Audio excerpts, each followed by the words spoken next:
In total, I used about 413,000 points across different airline, hotel, and flexible point programs. As for the cent per point, a 4.94 cent per point trip overall. So overall, this trip was about a $25,000 trip if I were to pay in cash. Hey there, points people.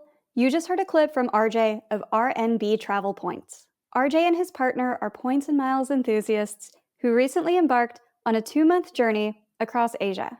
They explored destinations like the Philippines, Hong Kong, South Korea, Japan, and Bali. In this episode, expect to hear about RJ's trip across Asia, the details of how they booked everything, how to get free one-on-one points coaching from RJ, and so much more. And if you are looking to maximize your points so you can travel like RJ, you can request a free personalized tutorial video for your next points trip. Just go to geobreezetravel.com/request. We pick one free tutorial to prepare every week, which you'll find in the free GeoBreeze Travel newsletter. So make sure you open our newsletter every Monday to see if your request was picked and prepared. And now, on with the show.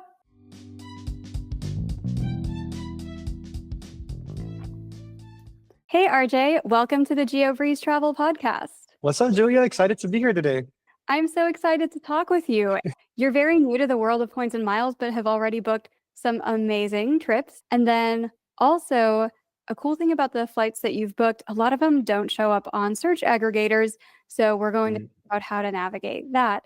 But first, tell us a little bit about you and what got you into the world of points and miles. Well, hi, everyone. I'm RJ from R&B Travel Points. I'm a Filipino-American based out of Bay Area, California, currently living the fun employment life, but will be transitioning into the digital nomad lifestyle soon. So I'm really excited for that since I'll be living Airbnb to Airbnb with my player too.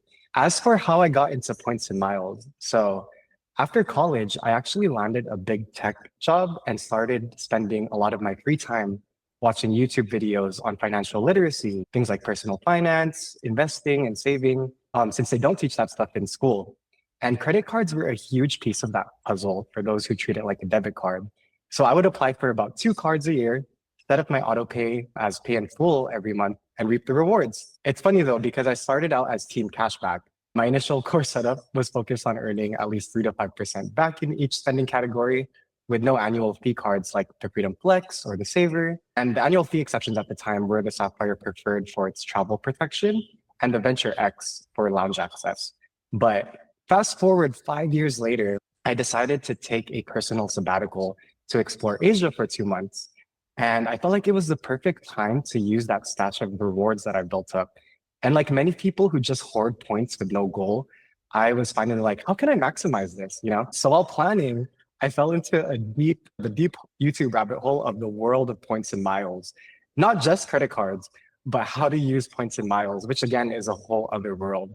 So shout out to all your YouTube videos for helping me along the way to learn. But after really taking the time to learn, that's when I had a big light bulb moment. And I realized that if I were to redeem these points as cash back, it'll be a fixed value of only 1 cent per point. Whereas if I were to transfer it to a transfer partner, it could be 2 to 10 times more valuable. So I transferred my points to airline and hotel partners to help me book this 2-month Asia trip, which would have never been possible without points and miles. And that's the magic of it all. Points and miles unlocks experiences that you'd never pay for in cash. And that's how I got into the game. How did you decide where in Asia you wanted to travel, and how did you price out everything? Did you already have some points where you're like, what do I do with these? Or were you more, okay, I want to go here. What do I want to fly? What kind of points do I need? How did you go about planning this? Great question. So the anchor for this whole trip was actually 2 of my friends who were getting married. One was in Boracay and another was in Manila.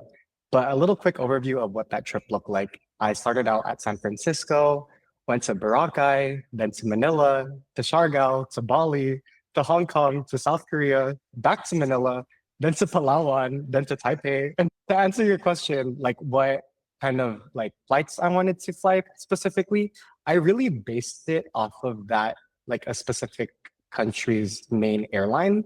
So Hong Kong, for example, I knew I wanted to fly their Cathay Pacific product. With Singapore, I obviously wanted to fly Singapore Airlines. So that's kind of how I decided where I wanted to fly out of. So what airline products did you fly during this trip? Awesome. So we actually kicked off the trip flying from San Francisco to Manila on China Airlines. This was an economy, and I paid this in cash using some of the cash rewards that I got from my cashback cards. I did book it through the Capital One portal so I could get 10x back on that flight. The reason we started with economy is because we wanted to build up the excitement of the trip and end it with a bang. I'm curious, question to you. Would you rather start your trip in business or end your trip in business? Oh, I always try to make the nicest, most convenient flight on the way back because by then I am not excited. I'm like usually Yeah. ready to get home. And if I'm sitting in economy over the Pacific Ocean, I'm just a cranky person at that point. So we're kind of the same in that case. From Manila, we flew to Boracay on Cebu Pacific, and that was a paid in cash, given it was just hopping to a different island. And from Boracay, we went back to Manila, and then to Siargao, and then back to Manila. I'm getting confusing. So Uh, you flew into Manila, out of Manila, back in, out, back in. So that's a lot of flights to and from Manila for different events and weddings. Okay, so when you were Yeah. finally leaving Manila, where did you go after that Awesome. So when I was finally leaving Manila, for the last time? oh man, Manila to Bali. How did I get to? Apologies on my end. Oh no, yeah, Manila to Bali was also a cash fare flight. So it was Bali to Hong Kong where I actually flew on Singapore. I actually found this flight directly on Singapore Airlines website. This flight I booked using Capital One miles by transferring 34,000 Capital One miles to Singapore Airlines to book it directly. One thing I did notice, or one thing about this trip is that the dates were super flexible. So that helped a lot in finding that availability on Singapore Airlines. It is a lot easier for intra-Asia rather than anything to or from the Pacific. Was it that you just didn't have enough points to do business class over the Pacific, or you purposely were like, I want to suffer the first leg of this trip? I wanted to suffer and I wanted that build up from start to finish. A lot of people would say their entire life up to the world of points and miles is the before time. And I don't need one last hurrah in economy, but you were like, just one more economy flight. Exactly. Yeah. One more economy flight. As for Singapore Airlines itself, the experience didn't start on the plane. It actually started at their Chris Wire Lounge in floor, which was really spacious and big. It was an amazing experience. As for the flight, two things that I really loved about it was I got to eat lobster on the plane for the first time. And this was my first flight. So I was like, wow, lobster thermidor on a plane. This is awesome. And then as for the second thing is, of course, being able to sleep lie flat. It was the first time me and my P2 ever experienced that. And this was a huge deal because it was on my Player 2's vision board for the year, which manifested into real life. I love Singapore Airlines. It's one of my favorite airline products, probably the one I've flown the most often in business class, and the lobster thermidor is really good. How was the Manila airport experience, which you did more times in a couple weeks than most people ever do? The Manila airport experience, I will say that they didn't have that many lounges that are as nice as other airports in Asia, but it does the job, and I'm grateful that it exists. Are you mostly using priority pass lounges there, or what were you flying, especially because there were so many domestic flights? So they had a Marhaba lounge that you could access with your priority pass, and that's where we would usually stay. If not, there was also the PAGS lounge that we access with our priority pass as well. It is a little on the hectic side compared to other airports, but again, grateful to have that experience. Yeah, if you're stuck in Terminal 2, there's nothing. You don't even get that lounge, so hope you're at one of the other terminals. Yeah, even the ones in the islands itself. Have you ever been to an airport lounge in one of the islands like Boracay or Siargao or Palawan? They're more of just really tiny places that are tight, like a sardine fish waiting for your flight. Yeah, that's the economy experience, even in the lounge. It's like an economy lounge. At this point in the trip, you have made it to Hong Kong. What did you fly after that? Yes, Cathay Pacific. How did you book that? Why did you decide you wanted to book that? And how did you find the flight availability, given that Cathay Pacific is notoriously one of the ones that we just don't find on Seats.aero or Roam.travel or a lot of the other tools? So I flew from Hong Kong to South Korea on Cathay Pacific's A350. We found this flight directly on Cathay Pacific's website, and we transferred 28,000 Capital One miles to Cathay Pacific to book this flight. The cash price was $943 for this flight, And the reason we chose this airline is because we heard about the Pier Lounge at Hong Kong Airport, which is hands down still up until this day my favorite lounge that exists at an airport. They have made to order dim sum, a cool tea room, and just a whole bunch of stuff that made us want to stay there longer. I've actually never been to the business class pier, but I've been to the Yeah. first class pier a couple times. Oh my God, it's life-changing. Best lounge. Would you say it's in your top 5? It's probably top 1, but after Oh, I visit Al Safwa this coming year, I think it might get bumped down to 2. People have told me that Al Safwa in Doha, Qatar is better, but we shall see. Right now, it's my top. nice. Okay, so you experienced the magic that is the Cathay Pacific Pier Lounge. You flew over to Korea next on Cathay Pacific's business class. And once again, when you are searching for flights intra-Asia, so much easier when you don't have to cross an ocean back and forth into North America. So once you're in Korea, what did you do there? And what was the next stop after that? After Korea, we did another cash flight on Korean Air from South Korea back to Manila. And this was for our second wedding. When you said you had 2 friends getting married, I thought you meant to each other, but no, it's just multiple weddings going on. Yeah, exactly. Yeah. One was, as I mentioned, one was in Boracay and one was in Manila. So at this point, all right, you're flying back to the Philippines again in economy. Again, you hit the airport again, and then one more wedding in Manila. So now the final time, I think, that you're leaving Manila, what did you fly and where did you go and how did you fit? Yes, so this was the final time that we left Manila, and this flight was on EVA Airlines Boeing 777, and the route was from Manila to Taipei to SFO. How we found this flight, however, was we set alerts on seats.aero, and seats.aero is an award search tool, and we actually didn't have a flight going home. How far in advance did you book this? This was like super last minute, like one of those like pop-up last minute flights. We're talking 3 days before the flight? Yeah, 3 days before the flight. Yeah, specifically booked through Air Canada Aeroplan since they are part of the Star Alliance. So we transferred 75,000 Amex points per passenger to Aeroplan to book this flight, which cash price would be 2,837. If you are listening to this thinking, I really don't want to play fast and loose like that, what was the backup plan? Like you just hang out for a while longer in Asia if you can't find anything? Exactly that. So we were like really loose end with the last part of our flight, just kind of hoping and waiting that some kind of business class flight would come about. Honestly, anywhere around Asia, we'd be open to flying out of. But this one popped up super last minute, and we got lucky in that. For anybody listening who doesn't want to live that life, you can find award space a lot easier if you book directly on EVA, which doesn't show up on a lot of the sites like Seats.aero, Rome, Points, Point Me.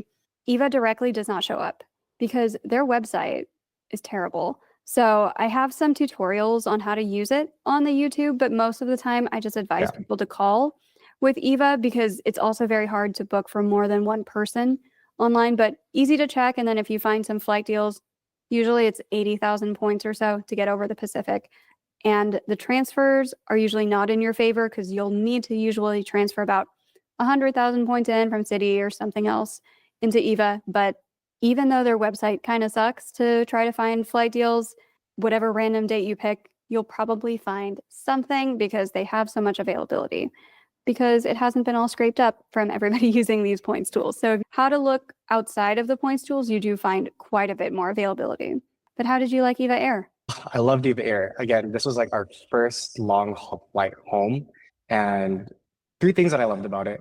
One is they gave you cozy pajamas that you could sleep in. But with those cozy pajamas, on the way home and during nighttime, they actually put stars on the ceiling of the airline. So it feels like you're sleeping underneath the stars.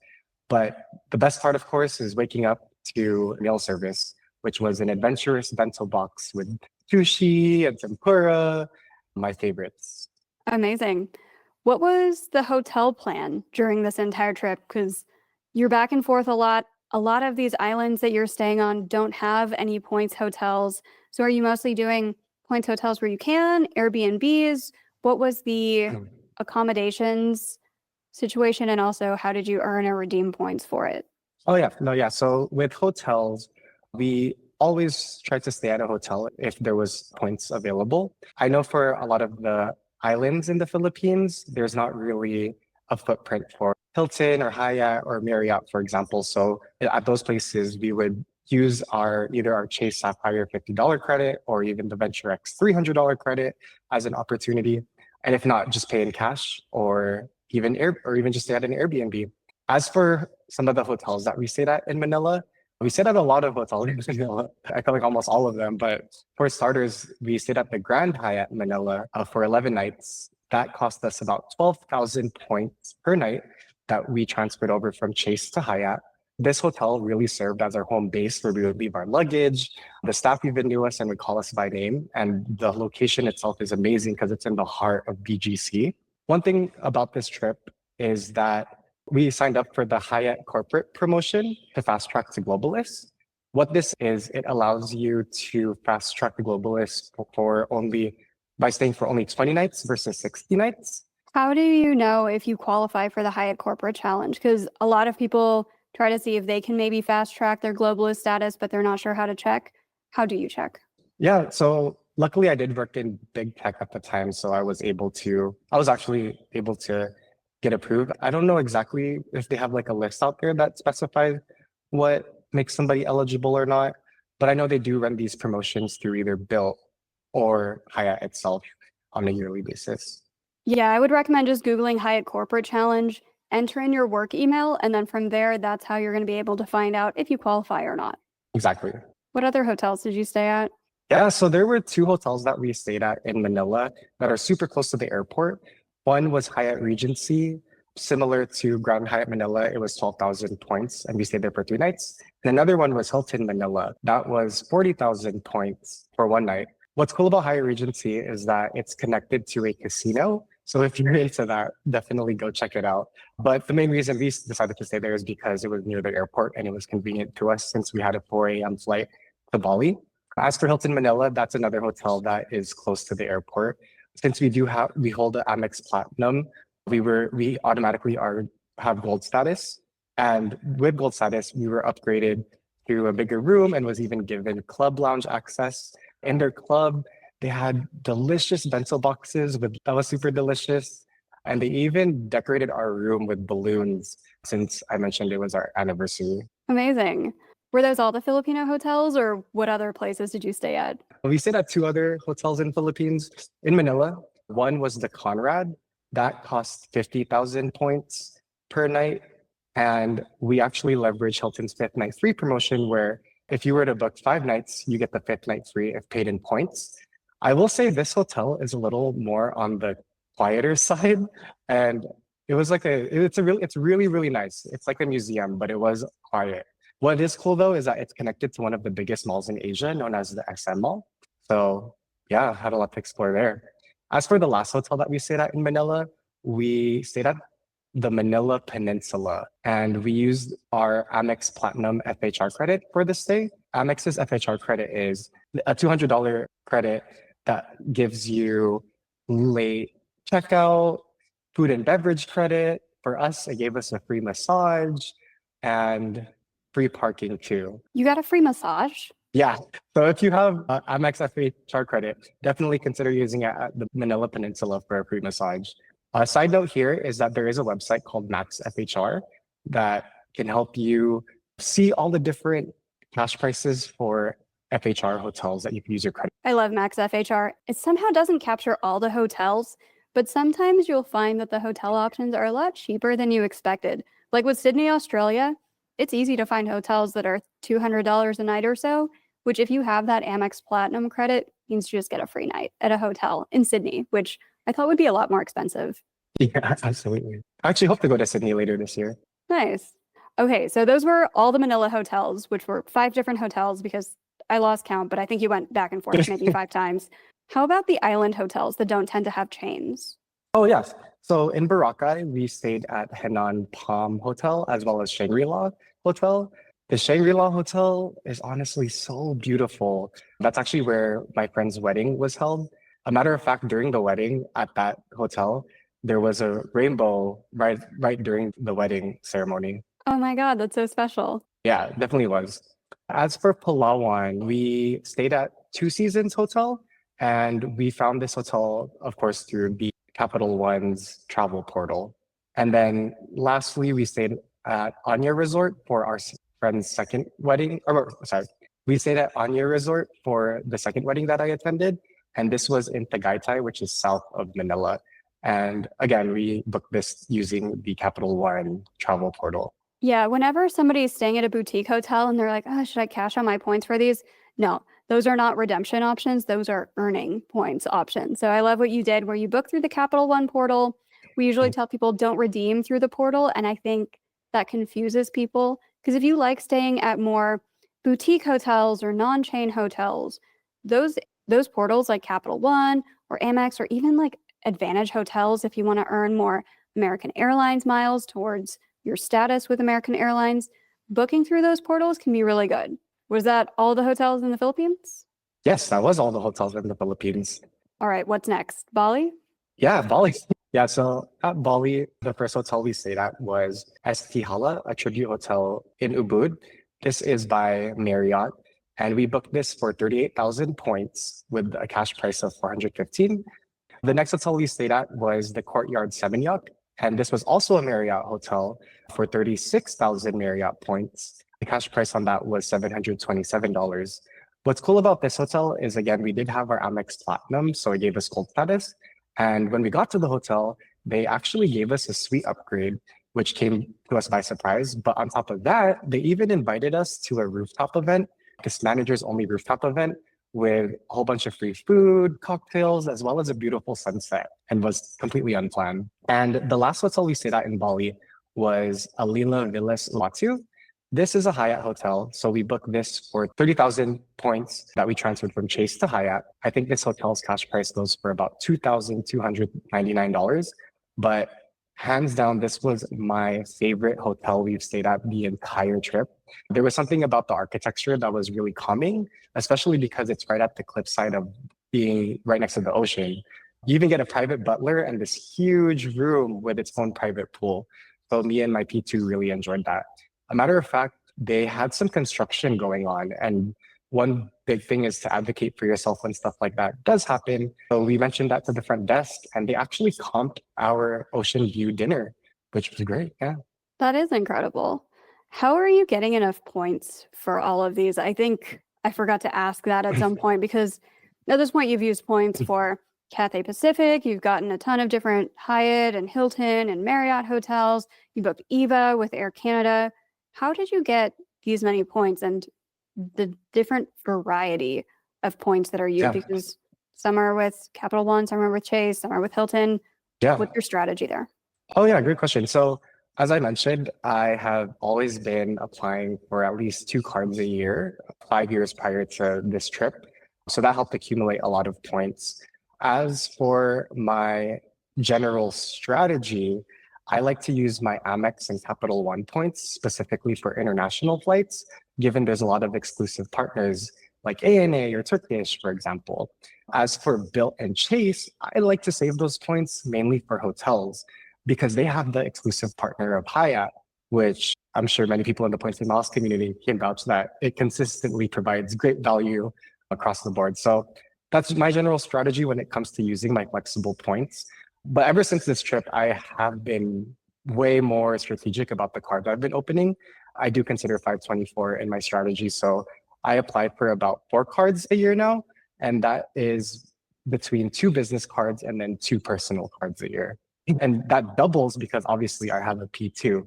So that having a P2, a multiplayer strategy, definitely helps build a lot more points. The biggest skill about earning is trying to get your biggest return on everyday spend. Do you know how many points in total this trip cost you and what your total cents per point redemption was? So in total, I used about 413,000 points across different airline, hotel, and flexible point programs. As for the cent per point, a 4.94 cent per point trip overall. So overall, this trip was about a $25,000 trip if I were to pay in cash, but using points unlocked all these different experiences that I would have never paid for with that 25,000. cash price. That's a solid redemption. What piece had the highest cents per point for you? Great question. I think it was actually Singapore Airlines. We paid 68,000 for both me and my P2, but the cash rate was 3,547. So that CPP was 5.21. Oh, so everything's pretty condensed around that 5 cent per point mark. I was expecting some of them were going to be 2 cents per point, and then there's like something that was 10 cents per point. That's usually how my trips end up, is like, oh yeah, usually what Yeah. I'll do is I'll chase one really good flight deal over the ocean, and I'm like, I gotta get back. All right, 3 cents per point it is. So I'll get 13 cents Yeah. per point one way, and it'll average out to 5. But oh man, my standard deviation's way wider than yours. I think we've mostly wrapped up. You stayed at a couple hotels in Hong Kong and South Korea as well, right? Yeah, so that was a Hyatt-centric Victoria Harbor, and that cost 9,000 points per night, and we stayed there for 5 nights. One thing about this hotel is that this is too much info, but there was cockroaches in our stay, and this happened like 2 times through our stay. And again, I think I mentioned this, but it's important to advocate for yourself when things like this do happen. So we went to the front desk and let them know, speak to the manager and whatnot, and they offered us 10,000 points for that, as well as obviously changing rooms, which helped to cover one of the nights. What floor were you on? Were you on a lower floor? I think I was on I was definitely on a high floor, third floor, Third floor's not high. or like, I mean, that hotel is like 5 floors max. So I guess in the middle more so. Oh God, no. Oh, no. God, that ruined my day. I'm sorry. I would need so much more than 10,000 points if that happened. I would just leave. Also, like in large cities, this is why I request higher rooms. It's not for the view, it's because the bugs can't get me. Yeah, like in Hong Kong, we're on like floor 15 at least for something. And then I've been twice. One, we were floor 15 of the Hyatt Regency, and then the other time we were like the 40th floor or something of the Renaissance Hotel. But oh my God, that ruined my day. Okay, as we wrap up, what's the number one tip that you have and all of the things you've learned in points and miles? This is a good time to just be like, the end. What's your number one tip? There is a huge misconception that people who play this game have to be rich or spend a lot. But in reality, it's all about spending smarter on your everyday expenses, as well as strategy, organization, and financial responsibility. And when you have a clear understanding of your monthly budget and major expenses for the year, you can strategically open new cards, project your annual points earnings, and align them with your aspirational trips. In fact, I think about all of the Coachellas that I've been to and how I could have easily converted that to a business class flight. But yeah, to end it off, I feel like the points and miles game is a game of chess, not checkers. It's about thinking strategically and seeing the bigger picture. That means staying up to date with banks, credit cards, airlines, hotel programs, and airline alliances, and mastering these 3 skills: earning, redeeming, and maximizing. I'm big on metaphors, so here's how I like to see it. With earning, I like to think of it as you're like this extreme cougar, and your goal is to get the biggest return on spend or the biggest return on everyday purchases. With redeeming, you're like a pirate hunting for treasure, and the goal there is to search for the best value redemptions, just like you would with cash. As for maximizing, I see it as X marks the spot, and your points are a map. And so if people have questions for you or want to learn more about your trip, where can people find you? Yeah, so I recently launched an account on Instagram known as R&B Travel Points. R stands for RJ and B stands for Brandon, my P2. We post cool redemption recaps using R&B music, hence R&B Travel Points. We drop helpful credit card tips, keep you in the loop with the latest points and miles news, and offer free one-on-one chats for anyone looking to get into the game. Amazing. Well, thank you again so much, RJ, for joining us on the show today. I'm sure you're going to get a lot of people who take you up on those free one-on-one chats, because there's a lot of people who are looking to level up their points and miles game as well. Thank you, Julia, so much. I've learned so much from you, so it's full circle to be here. Thank you so much.